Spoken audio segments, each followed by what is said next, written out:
আসসালামু আলাইকুম ভিউয়ার্স। তো আপনারা হয়তো অলরেডি থাম্বনেল দেখে বুঝে গেছেন। তো আজকের এই ভিডিওটা হচ্ছে মধ্যপ্রাচ্যে যারা বিমান বাংলাদেশ এয়ারলাইন্সে আপনারা জানেন যে এখন কিন্তু কোনো একটা সিঙ্গেল টিকিট বিমান বাংলাদেশের আপনার 1,00,000 লক্ষ টাকা থেকে আপনার 2 লক্ষ প্রায় 1,80,000 75,000। আমি কিছুদিন আগে পল্টনে একটা ট্রাভেল অফিসে গেছিলাম। তো সেখানে আমার এক ফ্রেন্ড চাকরি করে সেই এজেন্সিতে, ট্রাভেল এজেন্সিতে।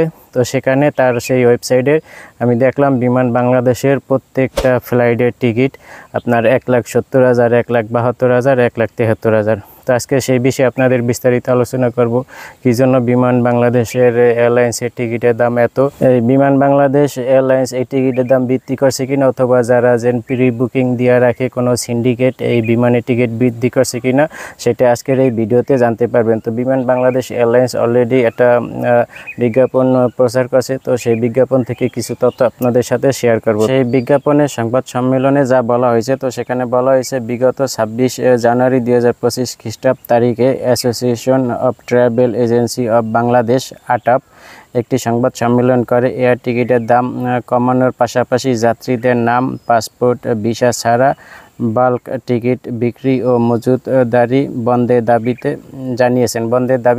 তারা সুস্পষ্টভাবে উল্লেখ করতে চাইছেন বিমান বাংলাদেশ এয়ারলাইন্স বিদ্যমান যে সমস্যা আছে বুকিং এবং টিকিটিং পলিসি অনুযায়ী টিকিট বুকিং বা রিজার্ভেশন সিস্টেমের মাধ্যমে মধ্যপ্রাচ্যগামী শ্রমিক ভিসায় অথবা প্রবাসগামী সম্মানিত রেমিডেন্স যোদ্ধাদের তাদের এই সেক্টরের ক্ষেত্রে নাম এবং হচ্ছে যে নামবিহীন গ্রুপ বুকিং বিমান বাংলাদেশ এয়ারলাইন্স অনুমোদন করে না।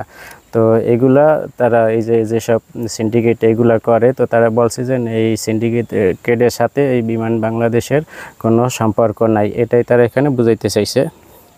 তো বিমানের বিদ্যমান টিকিট বুকিং বা রিজার্ভেশন সিস্টেমে সম্মানিত যাত্রীদের নাম এবং পাসপোর্ট এর বিস্তারিত তথ্যাদি, যোগাযোগের তথ্যাদি, মোবাইল নাম্বার, ইমেল প্রভৃতি ছাড়া টিকিট বুকিং রিজার্ভেশন টিকিট বিক্রির কোনো সুযোগ নেই। তো এখানে এই আটাপ অথবা বিমান বাংলাদেশ কর্তৃপক্ষ এখানে বলছে যে যারা সম্মানিত যাত্রী যারা আছে মধ্যপ্রাচ্যগামী অথবা প্রবাসগামী যেসব যাত্রী আছে তাদের এসে তথ্যাদি ছাড়া, যেমন নাম, তাদের পাসপোর্ট অথবা তাদের সাথে যোগাযোগ করার জন্য মোবাইল নাম্বার অথবা ইমেল নাম্বার, বিভিন্ন তথ্যাদি ছাড়া কোনোভাবে এই টিকিট বুকিং অথবা রিজার্ভেশনের কোনো সিস্টেম এগুলা তাদের করে না। এইগুলা ছাড়া তারা কোনো টিকিট বুকিংয়ের তাদের কোনো সিস্টেম নাই। তো এটাই তারা বুঝাইতে চাইছে।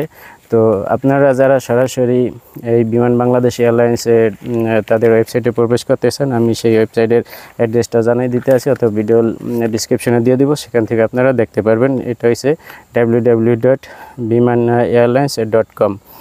এটা হচ্ছে বিমান বাংলাদেশের ওয়েবসাইট, সেখানে যে আপনারা সব তথ্য পাইবেন। তাছাড়া আপনারা কল করতে পারবেন ইন্টারন্যাশনাল কল 13636, এই নাম্বারে আপনারা ইন্টারন্যাশনাল কল যে কোনো জায়গা থেকে তাদের সাথে সরাসরি কল সেন্টারে কথা বলতে পারবেন বিমান বাংলাদেশে। তো ভিডিওটি ভালো লাগলে অবশ্যই চ্যানেলটি সাবস্ক্রাইব করে রাখবেন, ফেসবুক থেকে দেখলে পেজটি ফলো করে রাখবেন। তো আজকে এই পর্যন্তই, আল্লাহ হাফেজ।